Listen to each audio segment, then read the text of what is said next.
નમો હરિયંતાણમ, નમો સિદ્ધાણમ, નમો આયર્યાણમ, નમો વજ્જાયાણમ, નમો લોહે સૌવસાવણમ, એસો પંચનમુકારો સૌવ પાવપણાસણો, મંગલાણમ ચ સૌવેસી બ્રહ્મમ વૈ મંગલમ, મંગલમ ભગવાન વીરો, મંગલમ ગૌતમ પ્રભુ, મંગલમ સ્થૂલભદ્રાદ્યા, જૈન ધર્મોસ્તુ મંગલમ. પ્રવચનનો વિષય છે આસો માસની શાશ્વતી ઓળીનું પવિત્ર પાવન પર્વ. સિદ્ધચક્રજી ભગવંતની આરાધનાના દિવસો, પરમ પ્રભાવી નૌપતજી ભગવંતની ઉપાસનાના આ દિવસો, એક 6 મહિનાની શક્તિને એકઠી કરવાનો, સંગ્રહિત કરવાનો. જેમ આખા વર્ષની અંદરમાં વરસાદ ખાલી 4 મહિના જ પડે છે, 4 મહિના પણ નહીં, ભલે ચોમાસું 4 મહિનાનું કહેવાય, પણ આખા 4 મહિનાના 120 દિવસમાંથી વરસાદ ખાલી વધીને 25 કે 30 કે 40 દિવસ વરસતો હશે. આપણે 50 દિવસ ગણી લઈએ, પણ આ 50 દિવસ વરસતો વરસાદ 12 મહિના 365 દિવસ જે માનવ જગતને ખુશ રાખે છે, હેપી રાખે છે, નિશ્ચિંત બનાવે છે. એને ભોજન, વસ્ત્ર, રસોઈ, આ બધી જ બાબતની અંદરમાં પાણીની જરૂરિયાત પડે છે. અરે ઇવન મોબાઈલ માટે પણ પાણીની જરૂરિયાત પડે છે. હમણાં એક આર્ટિકલ વાંચ્યો કે મોબાઈલની અંદરમાં જે બધો ડેટા પડેલો છે એ બધું જ કોઈક મુખ્ય ઓફિસની અંદરમાં જે પડેલો હોય અને એના મશીનને ઠંડુ કરવા માટે લાખો ગેલન પાણી વપરાય છે મશીનને ઠંડુ કરવા માટે. કારણ કે એનો જે પંખો ચાલે એ પંખાની અંદરમાં જે પાણી રેડાય એમાં લાખો ગેલન પાણી વપરાય. એટલે એ લોકોએ અપીલ એવી કરેલી કે જેટલા પણ તમારા મોબાઈલની અંદરમાં નકામા વિડીયોઝ, મેસેજ પડ્યા હોય ને તરત જ ડિલીટ કરી નાખો, જેથી એ સર્વરને એટલો બધો ભાર ન પડે, લોડ ન પડે. એટલે પાણીની કેટલી બધી જરૂરિયાત છે. ચલો, રસોઈમાં, ભોજનમાં, નાવા ધોવામાં, વસ્ત્ર પ્રક્ષાલન કરવામાં કે શરીર સાચવવામાં પાણી વપરાતું હતું, ખબર પડી. પણ આ મોબાઈલ માટે પણ આટલું બધું પાણી વપરાય છે. પણ આ પાણી આવે છે આખા વર્ષમાં કેટલા દિવસ માટે? 30 કે 40 કે 50 દિવસ માટે, વધીને. પરંતુ આખું વર્ષ જેમ સુખાકારી જાય છે એમ આ 6 મહિનામાં 9 દિવસની આ કરેલી આરાધના એ 6 મહિના આપણને સુખાકારી રાખશે, આપણને સાતા આપશે, આપણા ચહેરા ઉપરનું સ્માઇલ સાચવી રાખશે. શિપાલ અને મૈણાએ કરેલી આરાધના કેટલી અદ્ભુત એમને ફલીભૂત બની. કેટલું એમનું 11.5 લાખ વર્ષ પછી પણ આજે એમનું નામ ગુંજે છે, લોક હૈયાની અંદરમાં એમનું નામ રમે છે. કારણ કે આ શક્તિના દિવસો છે. શક્તિ, સામર્થ્ય, તાકાત, પાવર, ઉર્જા, પ્રભાવ, પ્રતિષ્ઠા, પદ, પ્રતિભા જે પણ ગણો એ આ બધું જ પંચ પરમેષ્ઠી ભગવંત અને નૌપતજી ભગવંત પાસે છે. આવા શ્રેષ્ઠતમ તત્વો જેની અંદરમાં સમાયા છે એવું આ સિદ્ધચક્રજી ભગવંત અને એની આ આરાધના. દેવ, ગુરુ અને ધર્મ, શોર્ટની અંદરમાં જોવું હોય તો 3 તત્વની આરાધના એક સાથે. એકલા દેવની આરાધના કરો તો પણ અચિંત્ય ફલદાયી છે. એકલા ગુરુની આરાધના કરો તો પણ અચિંત્ય પ્રભાવી છે. એકલો ધર્મ આરાધો તો પણ એનો અજબ ગજબનો પ્રભાવ છે. જ્યારે 3 તત્વો એક જ ચીજમાં સમાયા છે સિદ્ધચક્રજી ભગવંતની અંદરમાં, અને એની આ આરાધના છે. એક આમિલ સિદ્ધચક્રજી ભગવંતની આરાધના, એક ખમાસનો સિદ્ધચક્રજી ભગવંતની આરાધના, એક માલા સિદ્ધચક્રજી ભગવંતની આરાધના, એક અલણું આમિલ સિદ્ધચક્રજી ભગવંતની આરાધના, એક પ્રવચનનું શ્રવણ કરવું, આ પણ છે સિદ્ધચક્રજી ભગવંતની આરાધના. અને આ આરાધના જેમ વરસાદ 50 દિવસ માટે વરસે અને 360 દિવસ આરામ આપે છે, એવી જ રીતે આ આરાધના 9 દિવસની છે, પણ આપણને 6 મહિનાના 180 દિવસ આપણને આરામ, સુખાકારી આપે છે. એટલા માટે આ દિવસોની અંદરમાં આમિલ તપની કરીને આરાધના કરવી જરૂરી છે. હજી પણ આ પ્રવચન સાંભળનારા એવા કેટલા હશે કે જેમને આમિલ કર્યા નથી, થતા નથી કે કરી નથી શક્યા, કે કરવાની હિંમત નથી થઈ, ડર લાગે છે. એક વખત આમિલ કરવા ગયા હશે અને ઉલટી થઈ હશે, નહીં ભાવી હોય, ઉપકા આવ્યા હશે, વોમિટ જૈસા હુआ होगा, तब से सोच लिया कि आमिल तो कभी जीवन में करना नहीं. એને પણ કહું છું કે એક और चांस, एक दोबारा और प्रयत्न करो, बस चले जाओ आमिल શાળામાં અને જઈને આમિલ કરી લો. આ નૌપતજી ભગવંતની આરાધના આપણને ખબર નહીં પડે એવી રીતે કટોકટીના સમયની અંદરમાં એક રક્ષા કવચ બનીને આપણી સામે ઊભું રહી જશે. એવી આ સિદ્ધચક્રજી ભગવંતની આરાધના છે. રોજ આપણે એક વલયમાં જોઈએ છીએ કેવા દેવી દેવતાઓને યાદ કર્યા છે. કેવા કેવા વિશિષ્ટ પ્રકારના દેવો વિશિષ્ટ પ્રકારના તત્વો, આ બધાનો સમાવેશ છે આ સિદ્ધ ચક્રજી ભગવંતમાં. કેટલું અદ્ભુત આ યંત્ર! કર્મચક્ર, સંસાર ચક્ર, અશોક ચક્ર, ચક્રવર્તીનું રત્ન, સુદર્શન ચક્ર, આ બધા કરતા પણ અતિશય પાવરફુલ કોઈ હોય તો આ ધર્મચક્ર, આ સિદ્ધ ચક્ર જે ભગવંત છે. તો આજે એની આરાધનાનો 7મો દિવસ આવ્યો. એક પછી એક દિવસ વટાવતા ગઈકાલે આપણે દર્શન પદની આરાધના કરી. આજે ધર્મ તત્વ ચાલે છે. છેલ્લા 4 દિવસ ધર્મ તત્વના છે. 2 દિવસ દેવ તત્વના, 3 દિવસ ગુરુ તત્વના અને 4 દિવસ આવે છે ધર્મ તત્વના. તો ધર્મ તત્વ એની અંદરમાં આજે આપણે જોવાનું છે જ્ઞાન પદ. જ્ઞાન પણ એક ધર્મ છે. જ્ઞાન જેની અંદરમાં રહ્યું છે એ જ્ઞાની કહેવાય. અને જ્ઞાન જેમાં સમાવેશ પામેલું છે જે પુસ્તકોની અંદરમાં, તો જ્ઞાનના સાધનો આ બધા સાધન કહેવાય. જ્ઞાન અને જ્ઞાનીની ભક્તિ, જ્ઞાન અને જ્ઞાનીની ઉપાસના. વર્તમાન સમયની અંદરમાં જે રીતે જીવન વ્યવહાર ચાલે છે, જે રીતે સ્કૂલ, ટ્યુશન, શિક્ષણ, એજ્યુકેશનની પાછળ જે આંધળી દોટ ચાલે છે, કરોડો રૂપિયા ખર્ચ્યા પછી પણ માતા પિતાને સેટિસ્ફેક્શન નથી. માતા પિતાનું હૈયું શાંતિથી જંપી નથી શકતું. છોકરાઓનો જે ક્રોધ, છોકરાઓનું જે ટોલરન્સ, છોકરાઓની જે આક્રમકતા, છોકરાઓની જે હિંસકમકતા, છોકરાઓની જે ઉદ્ધતાઈ, જે રીતે છોકરા છોકરીઓનું જીવન ભયંકર રીતે કંઈક અલગ દિશાની અંદરમાં ધસડાઈ રહ્યું છે, આટલું કરોડો રૂપિયાનું શિક્ષણના માટે ખર્ચ્યા પછી પણ માતા પિતાની 50%થી 70%ની મૂડી તો આ છોકરાઓ પાછળ ખર્ચાઈ જાય છે. ઘર કરતા, ગાડી કરતા, પોતાના મોજશોખ કરતા વધારે ખર્ચો તો છોકરાઓના એજ્યુકેશન માટે કરવામાં આવે છે.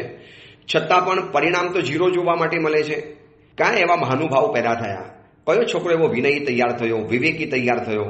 કોઈ એવો ઉત્તમ દીકરો જે માતા પિતાના પગે પડતો હોય, વિનય સાચવતો હોય, રિસ્પેક્ટ સાચવતો હોય? હમણાં સુરતની અંદરમાં છું, વેસુ મહાવીર ધામની અંદરમાં ચાતુર્માસ છે. આ પ્રવચનની અંદરમાં એક ડોક્ટર આવે છે, પતિ પત્ની બંને ડોક્ટર છે. એ ડોક્ટર મને કહેતા હતા કે સાહેબ, આપ જે શિબિરોમાં કે પ્રવચનોમાં સમજાવો છો સાહેબ, એવું જ છે, એજ્યુકેશન એ છોકરાઓને આદર, વિનય, વિવેક તો શીખવી જ નથી શક્યા. સાહેબ અમે કેટલું સમજાવીએ છીએ, છોકરાઓ શાંત થાય, રિસ્પેક્ટથી વાતો સાંભળે, પણ ખબર નહીં સાહેબ આ જનરેશનને કેમ સમજાવવું, શું કહેવું? બહુ કહીએ તો પણ તકલીફ, બિલકુલ ન કહીએ તો પણ તકલીફ. સેજ દાટીએ, સેજ કહીએ, સેજ ઈશારો કરવા જઈએ, તરત જ અમારું અપમાન થઈ જાય, બેસાડી દે, ઉતારી પાડે, કાંઈ રીસાઈ જાય, બારણા બંધ કરીને બેસી જાય, ઘરમાંથી બહાર ભાગી જાય. સતત માથા ઉપર લટકતી તલવાર છે સાહેબ આ છોકરાઓ. તો હું વિચારું છું કે આટલું કેટલું મોટું શિક્ષણનું બજેટ છે, કેટલું મોટું, કરોડો રૂપિયા, અબજો રૂપિયાનું શિક્ષણનું બજેટ ચાલે છે. જો સ્કૂલવાળા જે કમાઈ છે, ભયંકર કમાણી છે સ્કૂલવાળાને. એક સ્કૂલમાંથી 10 સ્કૂલ આમ 10 વર્ષમાં ઊભી કરી નાખે છે. આટલી મોટી કમાણી તો કદાચ બીજા કોઈને હોય. અને વળી પાછું ટેક્સ ફ્રી, અને કહેવાય પાછું શિક્ષણ. પણ કયું શિક્ષણ? સંસ્કાર વગરનું આ શિક્ષણ છે. જ્ઞાન ભણવું જરૂરી છે, શિક્ષણ લેવું પણ જરૂરી છે, પણ જો સાથે સમ્યક જ્ઞાનનો રસ્તો નહીં મળે તો શિક્ષણના દૂધમાં સંસ્કારની સાકર ગાયબ થઈ જશે. અને આ દૂધ જેમ અત્યારે મોરું લાગે છે એવું મોરું લાગવાનું. કયા છોકરાઓમાં તમને વિનયનો સ્વાદ જોવા માટે મળશે?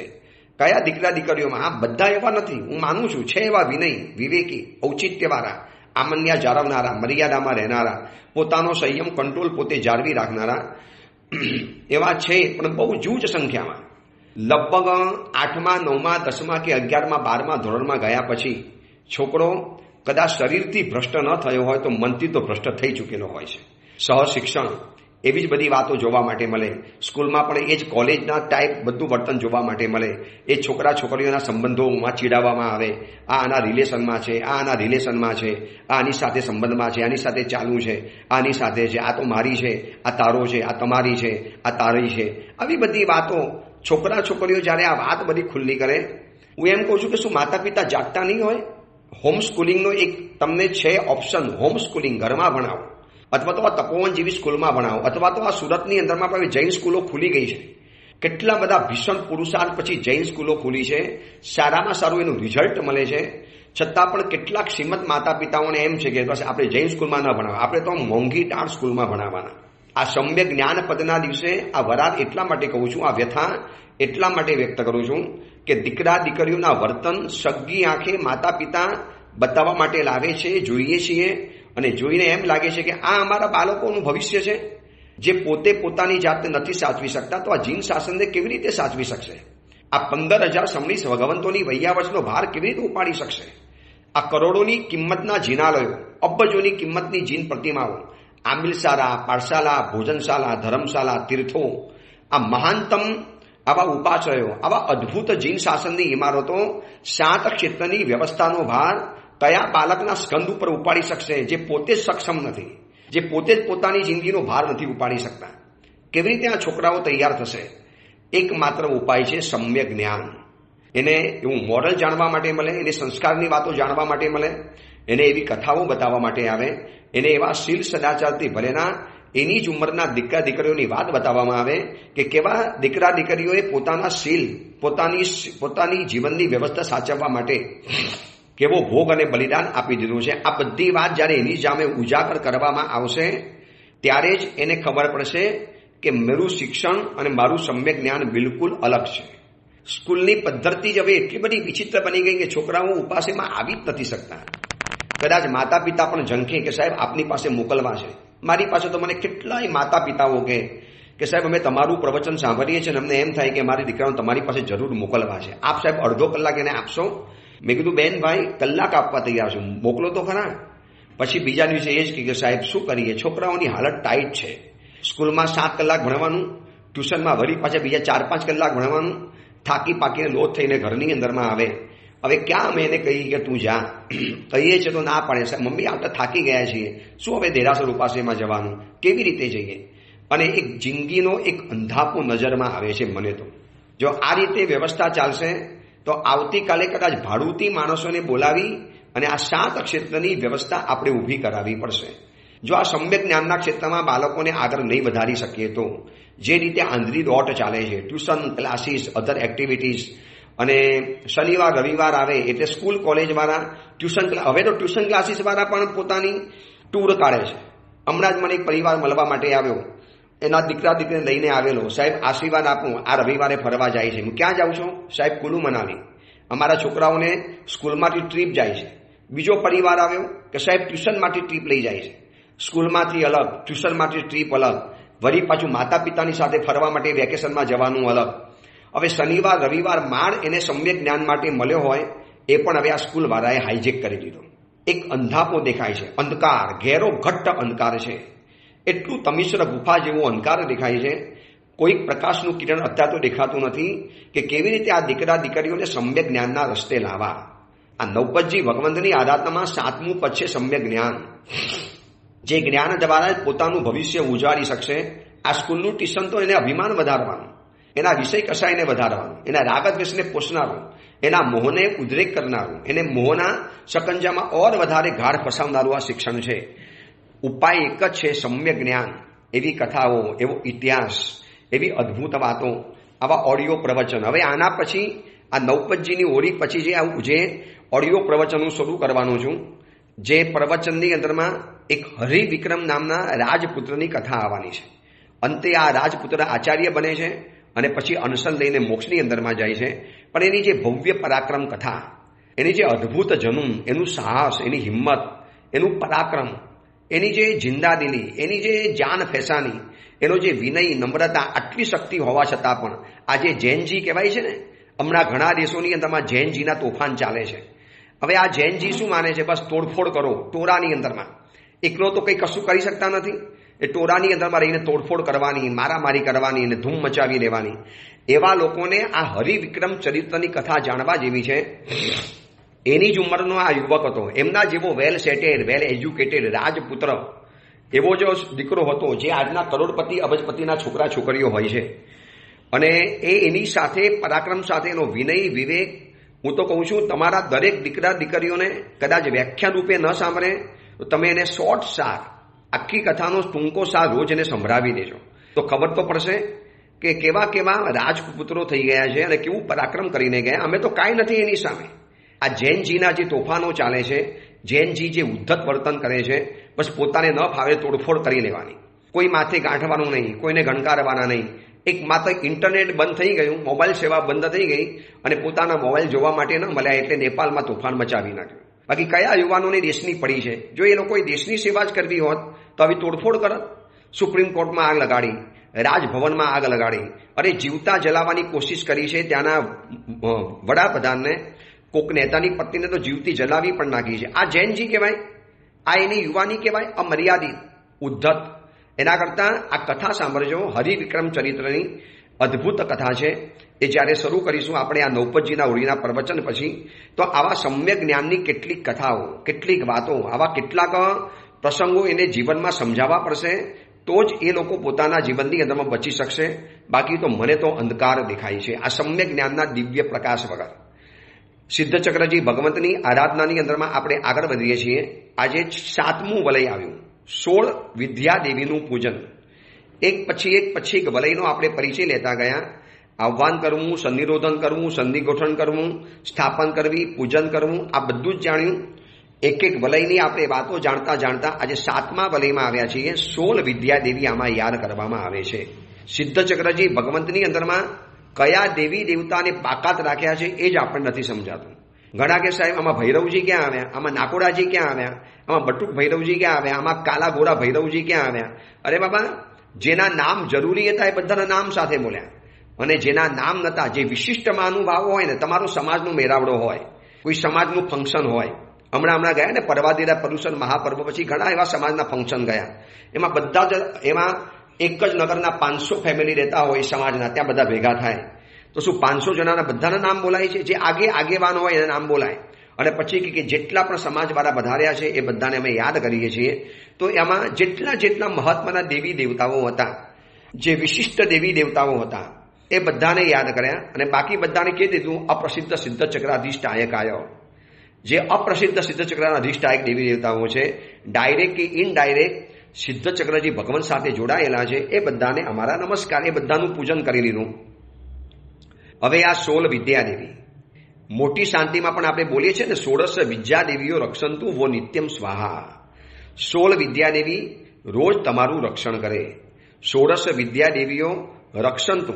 આજે આપણે વાત કરીએ છીએ, લગભગ 16 વિદ્યાદેવીને આપણે ભૂલી ગયા છીએ. આ નૌપતજીના જે 9 દિવસ, જે નવરાત્રિના જે 9 દિવસ છે, આ 9 દિવસની અંદરમાં જેમ આદ્યાશક્તિ માતા, કુષ્માંડીની માતા, બ્રહ્મચારિણી માતા, આવી બધી માતાઓને જેમ યાદ કરાય છે, એમ આપણા જૈનોએ આ 16 વિદ્યાદેવીને યાદ કરવા જેવી છે. એક એક વિદ્યાદેવીનો તમે પ્રભાવ સાંભળો. એક એક વિદ્યાદેવીની જે તાકાત છે, એનો એક પોતાનો અલગ પરિવાર, એનું પોતાનું એક અલગ ભવન. આ 16 વિદ્યાદેવી વિદ્યાધરોની અધિષ્ઠાયિકા દેવી છે. વિદ્યાધરો આના દ્વારા જ મજબૂત બન્યા છે. વિદ્યાધરો આના દ્વારા સમૃદ્ધ બને છે. વિદ્યાધરો આના દ્વારા શક્તિ સંપન્ન બને છે. એવી આ 16 વિદ્યાદેવી છે. પહેલા નંબરની વિદ્યાદેવી છે ઓમ રીમ શ્રી રોહિણીય સ્વાહા, રોહિણી દેવી. આ રોહિણી દેવી શું કરે છે? શત્રુ ઉપરનો જય અને રક્ષણ કરવાનું કામ કરે છે રોહિણી દેવી. એક એક દેવીના એક એક પ્રતાપ છે, એક એક પ્રભાવ છે, અને એનો એક એકનો મહિમા છે. એમને એમ સિદ્ધચક્રજી ભગવંતમાં સ્થાન નથી મળતું. તમે એક વિચારજો, એક નરેન્દ્ર મોદી સાહેબના મંત્રીમંડળમાં સ્થાન મેળવવું હોય, કાચો કોચો માણસ જઈ શકે? હવે એમની પરીક્ષામાંથી પાસ થવું એટલે એ 544માંથી ચૂંટાયા, એમાંથી જીત્યા, અને એમાંથી ચૂંટીને પોતાના મંત્રીમંડળમાં એને લીધા હોય. જેવા તેવાને તો એન્ટ્રી મળે જ નહીં. તો સિદ્ધચક્રજી ભગવંત જેવું આવું મહાપ્રભાવી સિદ્ધચક્રજી ભગવંત, અરે પાર્લામેન્ટો સંસદ તો ઠીક છે, એ તો આ દેશ માટે છે, માત્ર દેશ માટે, આ તો આખા વિશ્વ માટે છે સિદ્ધચક્રજી ભગવંત. જો એક દેશના પાર્લામેન્ટમાં ચૂંટાવું હોય અને એમાં મંત્રી બનવું હોય, તો જો એમ કેટલી કઠિન પરીક્ષામાંથી ગુજરવું પડે છે. તો સમગ્ર વિશ્વની સંસદ જેમાં બેઠેલી છે, અને એવી સિદ્ધચક્રજી ભગવંતની બેઠકની અંદરમાં સ્થાન પ્રાપ્ત કરવું 16 વિદ્યાદેવી માટે સ્પેશિયલી એક વલય મૂકવામાં આવ્યું છે. એમને મૂક્યું હશે કરોડો દેવી દેવતાઓમાંથી નામ સાથે, એની ગમતી વસ્તુઓ સાથે, એમને ગમતી ચીજો સાથે, એમને જે ગમતી સોપારી છે કે એમને ગમતી જે વસ્તુઓ છે, એના દ્વારા એનું પૂજન કરવામાં આવે છે. એટલે આ 16 વિદ્યાદેવી કેટલી બધી જરૂરી છે, કેટલી પ્રભાવી છે. અને આવું પૂજન, સિદ્ધચક્રજીનું પૂજન આવું જો ઘરની અંદરમાં થાય, કેવો એક ઘરની રોનક બદલાઈ જાય, કેવો જૈન પરિવારની આખી કાયા પલટ થઈ જાય, કેવું 6 મહિનાની અંદરમાં જીન શાસનનું આખું તેજ અલગ આવી જાય. જીન શાસનના ઉપદ્રવો, આ અંદરના જે ઝઘડા રગડા, તિથિના ઝઘડા, મારામારી, એકબીજાની ખેંચતાન, એકબીજાની નિંદાઓ કરવી, કુથલીઓ કરવી, એકબીજાના વિડીયો વાયરલ કરવા, એકબીજાને નનામી પત્રો લખીને ગંદામાં ગંદી ગોસિપ અને ગારો પાઠવવી, ગંદામાં ગંદી. નનામી પત્રિકાઓ નીચે લખી નાખે સંઘ સેવક, લિખિતમ સંઘ સેવક, તમારો હિત ચિંતક. અરે ભાઈ, હિત ચિંતક છે તો સામે આવને, નામ સાથે વાત કરને. શું કામ આવી રીતે છુપાઈને બાણ મારો છો? એમાં તમને શું મળે છે? ખાલી આવો એક પાછલી આનંદ મળે છે. બસ મેં વ્યક્તિને જોઈ પરેશાન કરીને, મેં એને બદનામ કરીને, એને જાણનારા જાણે છે, નથી જાણતા, અને એની ઉપર વિશ્વાસ કરનારા તમારા જેવા 100 પત્રો મોકલશે ને તો એની ઉપર અવિશ્વાસ નથી કરવાના. એટલે આ જીન શાસનનું અંદરનું જે આ તંત્ર ચાલે છે, પડદા પાછળનું, એક તિથિ બે તિથિનું, એકબીજાને ઉતારી પાડવા, એકબીજા નીચે દેખાડવા. શાસનની તો કોઈને પડી જ નથી. મારો સમુદાય, મારો પક્ષ, મારો ગચ્છ અને મારો સમાજ, બસ આમાંથી આપણે લગભગ અમે સાધુઓ ઊંચા નથી આવતા. તો આ સિદ્ધચક્રજી ભગવંતની જો આરાધના આવી રીતે થાય, આ બધા જ કાવા દાવા, આ બધા જ ઝઘડા, આ બધા જ કુસમ, આ બધા જ ઝેરી જંતુઓ, આ બધા જ આપોઆપ વિલય પામે અને જીન શાસનનું એક નવું તેજ ઉભરાઈને બહાર આવી જાય. એના માટે આ સિદ્ધચક્રજી ભગવંતની યત્નની રચના કરવામાં આવી છે. કેવો પ્રભાવ છે, કેવા પ્રભાવશાળી દેવી દેવતાઓ અહીંયા મૂકવામાં આવ્યા છે. તો પહેલા નંબરમાં આવ્યા ઓમ રીમ શ્રી રોહિણ્યય સ્વાહા. બીજા નંબરમાં આવે છે ઓમ રીમ શ્રી પ્રજ્ઞપ્ત્યય સ્વાહા. પ્રજ્ઞપ્તિ દેવી એવી છે કે ભૂતકાળ, ભવિષ્યકાળ અને વર્તમાનકાળ, આ ત્રણેય કાળનું જ્ઞાન તમને આપી શકે. પ્રજ્ઞપ્તિ દેવી કાનની અંદરમાં આવીને કે તમારું આયુષ્ય કેટલું બાકી છે, તમે મરીને ક્યાંથી આવ્યા, હવે યહાં સે મર કે કહાં જાઓગે, તમારું ભવિષ્ય શું છે, કેવું છે, આ બધું જ પ્રજ્ઞપ્તિ દેવી તમારું, બીજા બધાનું જેના માટે જાણવું હોય, દૂર દૂરના સમાચાર પણ આ પ્રજ્ઞપ્તિ દેવી આવીને આપી શકે છે. એવી આ પ્રજ્ઞપ્તિ દેવી છે. એનું પણ પૂજન કર્યું. ત્રીજા નંબરમાં દેવી આવે છે ઓમ રીમ શ્રી વજ્ર શૃંખલાય સ્વાહા. દુર્ગમ સંકટમાંથી રક્ષા કરવાનું કામ કરે છે આ વજ્ર શૃંખલા માતા. અતિશય દુર્ગમ સંકટ જીવનમાં આવી ચૂક્યું હોય, જે સંકટમાંથી ઉભરવું આપણા માટે બહુ કઠિન હોય, અને એવા દુર્ગમ સંકટની અંદરમાં આ વજ્ર શૃંખલા માતા, આ 16 વિદ્યાદેવીમાં ત્રીજા નંબરની વિદ્યાદેવી એ આપણને સહાય વગેરે કરે છે. આ 16 વિદ્યાદેવી એમ કહેવાય છે કે કુંવારિકા હોય છે, એનો પોતાનો એક પરિવાર હોય છે. એમને આ ભવની અંદરમાં વિશિષ્ટ આરાધના કરનારી સ્ત્રી નામકર્મ હજી ઉદયમાં હોય અને આવા વિશિષ્ટ દેવી તરીકે જન્મતા હોય છે, જેનો પોતાનો એક પોર્ટફોલિયો અલગ, પોતાનું આખું સામ્રાજ્ય અલગ, સર્વતંત્ર સામ્રાજ્ય. એને કોઈની અંડરમાં નહીં રહેવાનું, કોઈની આધીનમાં નહીં રહેવાનું. અને આ બધી જ દેવીઓ પાસે સુપર પાવર છે, સુપર તાકાત છે. તો ચોથા નંબરની અંદરમાં આવે છે ઓમ બ્રીમ શ્રી વજ્રાંકુશ્ય સ્વાહા. વજ્રાંકુશી દેવી. આ વજ્રાંકુશી દેવી વિજય, સંયમ અને નિયંત્રણ માટે કામ લાગે છે. જીવનમાં વિજય અપાવે, સંયમ પણ રખાવે અને એક નિયંત્રણમાં રાખે, શત્રુઓને નિયંત્રણમાં રાખે.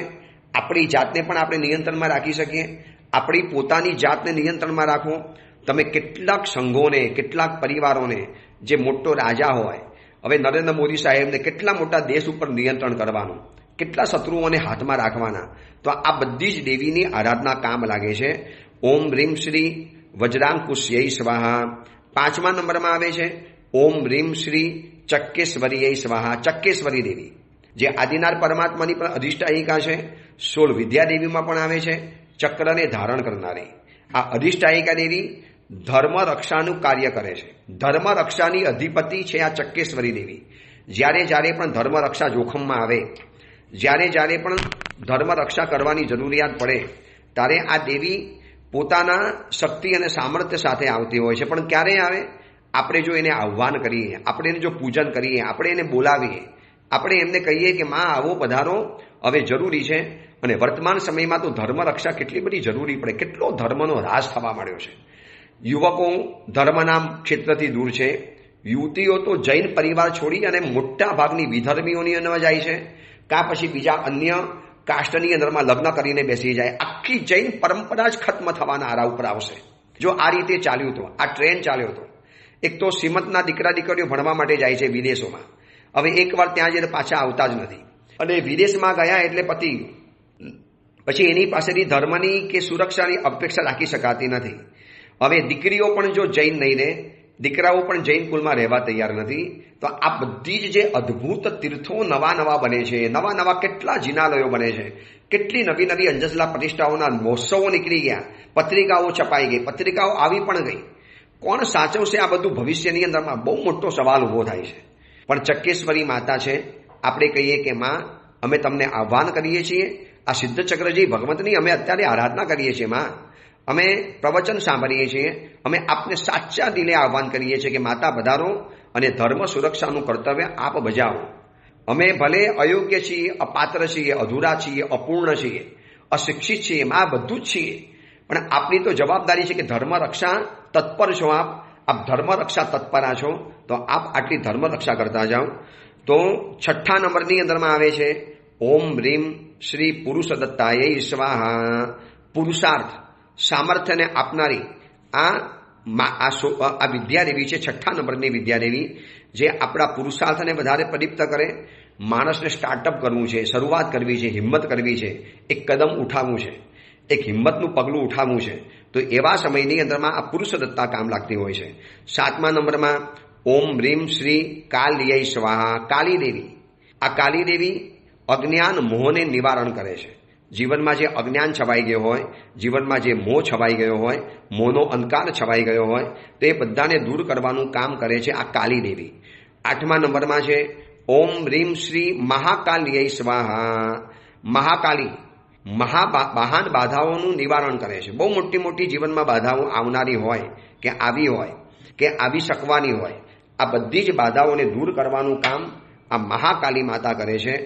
અને અત્યારે જે પાવાગઢમાં જે મહાકાલી માતા છે ને, એ અસલમાં જૈનોનું સ્થાન હતું. અચલ કચ્છી આચાર્ય ભગવંત એમને ત્યાં સાધના કરેલી, મહાકાલી માતાને પ્રગટ કરેલી, મહાકાલી માતાના આશીર્વાદ લીધેલા, અને ત્યાં એમને બેસવાનું વચન લીધેલું હતું. પરંતુ પછલા સમયની અંદરમાં એવું કંઈક બની ગયું કે આપણા હાથમાંથી આ જિનાલય ચાલી ગયું. આનો બિલકુલ સ્પષ્ટ ઉલ્લેખ, ઇતિહાસના પુરાવા, બધું જ ચીજ આજે મોજૂદ છે. તો આવી જે કાલી મહાકાલી બોલે છે ને, મા પાવાર્તે ઘડશે ઉતર્યા મહાકાલીજી, આ મહાકાલી માતા જેની આજે ખૂબ પૂજા થાય છે. તો આ બધી 16 વિદ્યાદેવીની કેવી તાકાત છે, કેવી એક એક ઇન્દ્રાણી ટાઈપનો પોતાનો દબદબો ભોગવતી હોય છે. તો 9મા નંબરમાં આવે છે ઓમ રીમ શ્રી ગૌરીય સ્વાહા. ગૌરી દેવી. ગૌરીય સ્વાહા, સંસ્કૃતમાં એને ગૌરી કહેવાય. પવિત્રતા, શાંતિ અને સૌમ્યતા માટે આ ગૌરી દેવી કામ લાગે છે. પછી 10મા નંબરમાં આવે છે ઓમ રીમ શ્રી ગાંધાર્ય સ્વાહા. સાધકનો મનોનિગ્રહ, સાધકને ધૈર્ય આપે. સાધકને સાધના કરવી છે તો મનનો નિગ્રહ કરવાની તાકાત આ ગાંધારી દેવી આપે છે. આ 16 વિદ્યાને આપણે આવી રીતે આરાધના કરીએ, 16 વિદ્યાદેવીનું શિવચક્ર દ્વારા આપણે જો પૂજન વગેરે કરવામાં આવે તો આવી રીતે 16 વિદ્યાદેવી પણ આપણને સહાયક બની શકે છે. તો 10મા નંબરમાં આવ્યું ઓમ રીમ શ્રી ગાંધાર્ય સ્વાહા. 11મા નંબરમાં ઓમ રીમ શ્રી સર્વસ્વા મહાજ્વાલાય સ્વાહા. સર્વસ્વા મહાજ્વાલા આ એક વિશિષ્ટ પ્રકારની દેવી છે કે સર્વ અસ્ત્રને ધારણ કરનારી, સર્વ અસ્ત્ર અને મહાજ્વાલા, જેનામાંથી મહાજ્વાલા નીકળતી હોય, દુશ્મનોને ચક્કા છોડાવવા હોય, તો આ દેવી તત્પર હોય છે. માનો કોઈ ધર્મિષ્ઠ વ્યક્તિ ઉપર આક્ષેપ આવ્યો, આરોપ આવ્યા, જગન્ય કક્ષાને એની ઉપર આક્ષેપો થવા માંડ્યા, ત્યારે આ સર્વસ્વ મહાજ્વાલા, સર્વાસ્ત્રા મહાજ્વાલા, સર્વ અસ્ત્રની મહાજ્વાલા જેની પાસે છે એવી સર્વાસ્ત્રા મહાજ્વાલા દેવી કહેવાય. 12મા નંબરમાં છે ઓમ રીમ શ્રી માનવ્ય સ્વાહા. માનવી દેવી. આ માનવી દેવી પણ એક વિશિષ્ટ શક્તિને ધારણ કરનારી છે. 13મા નંબરમાં આવે છે ઓમ રીમ શ્રી વૈરોટ્યાય સ્વાહા. વૈરુટ્યા દેવી. હર્ષ યળે ધરેવી. આ સ્તુતિની અંદરમાં આવે છે. તો બાહ્ય સંકટોથી રક્ષા કરનારી છે આ વૈરુટ્યા દેવી. એક વિશિષ્ટ દેવીનું આ સ્થાન છે. 14મા નંબરમાં આવે છે ઓમ રીમ શ્રી અચ્છુપ્તાય સ્વાહા. અચ્છુપ્તા દેવી. આ અચ્છુપ્તા દેવી અવિનાશી અટલ જ્ઞાનને આપનારી છે. જે જ્ઞાન આપણું અવિનાશી બને, અટલ બને, જે જ્ઞાન આવ્યા પછી ક્યારે ન જાય, આવા વિશિષ્ટ જ્ઞાનને આપનારી છે. 15મા નંબરમાં આવે છે ઓમ રીમ શ્રી માનસ્ય સ્વાહા. મનની સ્થિરતા, ધ્યાન, સમાધિ આ બધું આપનારી છે માનસી દેવી, જે આપણા મનની રક્ષા કરે, મનની સુરક્ષા કરે, મનને ઉન્માર્ગે જતા અટકાવે છે. અને 16મા નંબરમાં દેવી આવે છે ઓમ રીમ શ્રી મહામાનસ્ય સ્વાહા. માનસી અને મહામાનસી 16 વિદ્યાદેવીઓ રક્ષંતુ વો નિત્યમ સ્વાહા. આ 16 વિદ્યાદેવીનું પૂજન થાય છે. આવી રીતે એનો મંત્ર શું બોલાય છે શ્રીચક્રજી પૂજનમાં? ઓમ રીમ શ્રી રોહિણી પગ્નપ્તિ વજશુક્લા વજનાંકુશી ચકેશ્વરી પુરુષદત્તા કાલી મહાકાલી ગૌરી ગંધારી સર્વસ્ત્રા મહાજાલા માનવી વૈરુટ્યા અચ્છુપ્ત માનસી મહામાનસી 16 વિદ્યા દેવતાભ્ય સ્વાહા. આવો મૂળ મંત્ર દ્વારા એક એક વિદ્યાદેવીનું સોપારી મૂકીને પૂજન કરવામાં આવે છે. આવી આ 16 વિદ્યાદેવીનું આજે આપણે 7મા નંબરનું વલય જોયું. આવા એક એક વલયનો પરિચય કરતા કરતા હવે માત્ર 2 વલય બાકી છે. સિદ્ધચક્રજી ભગવંતના આ યંત્રની અંદરમાં કેવા વિશિષ્ટ વ્યક્તિઓને સ્થાન મળ્યું છે.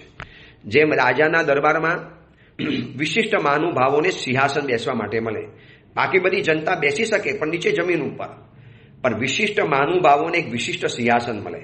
એમ આટલા મહાપ્રભાવી સિદ્ધચક્રજી ભગવંતના યંત્રમાં વિચારજો, જેનું સ્થાન મળ્યું છે એ દેવી દેવતાનો કેવો પાવર હશે. હવે એની આરાધના જો ઘરમાં રોજ થાય, શુદ્ધ દિલે થાય, સાત્વિક ભાવે થાય, સમગ્ર જીન શાસન એક સાથે મળી, એક સાથે બેસી, આખો પરિવાર એક સાથે બેસી જો આરાધના કરે, એ પરિવારનું તેજ, એ પરિવારનું પુણ્ય, એ પરિવારની પ્રતિષ્ઠા, એ પરિવારની યશ કીર્તિ કેટલી અદ્ભુત વધે છે એ તો જે કરે એને ખબર પડે. તો આવા અદ્ભુત સિદ્ધચક્રજી ભગવંતની આરાધનાના દિવસો આજે આપણે 7મો દિવસ પરિપૂર્ણ કર્યો. હવે માત્ર 2 દિવસ બાકી છે. આ 2 દિવસ પરિપૂર્ણ થશે. વચમાં એકાદ દિવસનો ગેપ લઈ અને પછી હરિવિક્રમ ચરિત્ર, એક અદ્ભુત યુવક રાજપુત્ર યુવકની કથા છે, જે આજના યુવાનોને સાંભળવી અતિશય જરૂરી છે. આજના યુવા દિલની જે ધડકણ વધારી શકે એવો એક રાજપુત્ર છે. એની પાસે રૂપ હતું, સૌંદર્ય હતું, સૌષ્ઠવ હતું, એજ્યુકેશન હતું, એ પણ શ્રીમંત પિતાનો દીકરો હતો, જે આજની જેન-ઝી પેઢી કહેવાય. આ બધું જ એની પાસે હતું, છતાં પણ એની પાસે એવું હતું કે જે આજની યુવા પેઢી પાસે નથી. એટલા માટે એના સંસ્કૃતમાં ગ્રંથો રચાયા. એની વાત આપણે પછી આ નૌપતજી ભગવંતની ઓરી પછી શરૂ કરીશું. બીજી વિશેષ વાત આવતીકાલે એ જ મંગલ કામના મંગલ ભાવના જીનાગના વિરુદ્ધ કાંઈ પણ બોલાવી હોય તો મિચ્છામિ દુક્કડમ.